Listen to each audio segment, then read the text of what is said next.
Hi friends, இன்றைக்கி ஃபுல்லாக டே எப்படி வந்து போச்சுன்னு சொல்லி பார்க்கலாம்.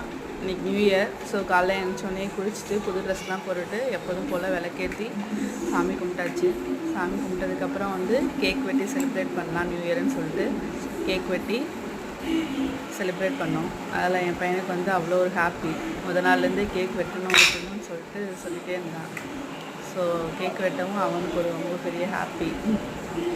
அப்புறம் காலைல பிரேக்ஃபாஸ்ட் வந்து இட்லி, தக்காளி குருமா, தேங்காய் சட்னி, மிளகா சட்னி. இன்றைக்கி ஸ்வீட் செய்யணுங்கிறதுக்காக கூடவே வந்து கேசரி கொஞ்சம் மட்டும் செஞ்சுருந்தேன். அதுக்கப்புறம் சாப்பிட்டுட்டு பக்கத்தில் இருக்க ஒரு ஓம் சக்தி அம்மன் கோயிலுக்கு போயிருந்தோம். அங்கே ஓம் சக்தி அம்மன், ஐயப்பன், முருகன், விநாயகர், கிருஷ்ணா இந்த மாதிரி எல்லாருமே இருக்காங்க. ஸோ பார்த்துட்டு வரும்போது யானை இருந்துச்சு. யானையை தூரத்துலேருந்து ஒரு ஃபோட்டோ எடுத்துகிட்டு மதியானம் லஞ்சுக்கு பிரியாணி ஆர்டர் பண்ணியிருந்தோம்.